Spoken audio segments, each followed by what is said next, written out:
সেদিনকে আমাদের এমএলএ সাহেবের হাত দিয়ে দেওয়া হয়েছিল গলাশিয়া স্কুল আর আমাদের কীর্তিপুর নবীনচন্দ্র হাই স্কুল আর ধরুন চৌমা হাই স্কুল, তিনটে, আর বাকি ছিল সেটা আজকে গোলাবাড়ি হাই স্কুলকে দেওয়া হচ্ছে। গোলাবাড়ি হাই স্কুলকে দেওয়া হচ্ছে আজকে, একটা স্কুলই দেওয়া হচ্ছে, গোলাবাড়ি হাই স্কুল। এটা তো দিতে হবে, দিদি তো ঘোষণা করে দিয়েছে ক্লাস 10-এ উঠলে কিন্তু সাইকেলটা সে পাবে। আজকে দেখুন দিদির উন্নয়নের শেষ নেই।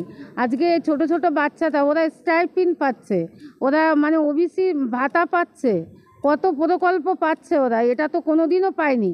আজকে এই ছোট ছোট ছেলেরা ধরুন এখান থেকে গোলাবাড়ির থেকে সেই মোসপোল অনেকটা দূরত্ব, এই হেঁটে আসাটা মানে অনেকটা মানে কষ্টকর।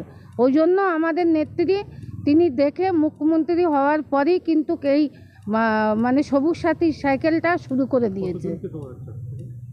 আজকে 150 জনকে দেওয়া হচ্ছে বয়েজের। না, আরও দেওয়া হবে অবশ্যই, যাদের পাওনা তাদের দেওয়া হবে, যাদের স্টেট বাই স্টেট পার্ট ভাগ করে তাদেরকে দেওয়া হবে।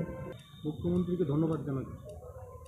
এটা তো উচিত, ওরাও তো দেখতে পাচ্ছে যে আমরা যখন স্কুলে পড়েছি আমাদের দিকটা তাকিয়ে দেখলে আমরা না খেয়ে পেয়ে স্কুলে গেছি, না স্কুলের ইউনিফর্ম পেয়েছি, না স্কুলের জুতো পেয়েছি, না স্কুলের মোজা পেয়েছি, না মিড ডে মিল পেয়েছি, কিচ্ছু পাইনি, না স্টাইপেন্ড পেয়েছি, কিচ্ছুই পাইনি।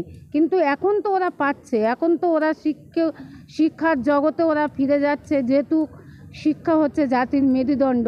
আজকের মাননীয় মুখ্যমন্ত্রী মমতা বন্দ্যোপাধ্যায় যে হারে শিক্ষার দিকে মানে জনসংযোগ করছে প্রত্যেকটা জায়গায়।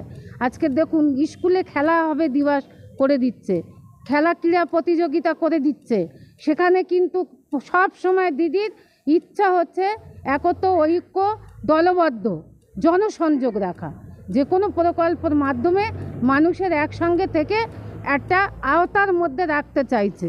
কারণ ভারতবর্ষের মধ্যে এমন একজন সরকার চলছে খালি হিন্দু মুসলমানের মধ্যে বিরোধ বাঁধিয়ে দিচ্ছে, আর আমাদের নেত্রী সেইটা মানে উত্তন্ন করে আজকের জনসংযোগ করে আজকের হিন্দু মুসলমান শিখ সাই কোনো ধর্ম নির্বিশেষে একসঙ্গে থাকার একটা ঐক্য তৈরি করে দিচ্ছে।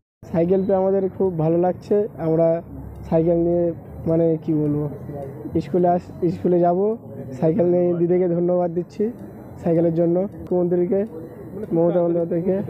হ্যাঁ, নাম মোহাম্মদ মাতিনুর রহমান মোল্লা।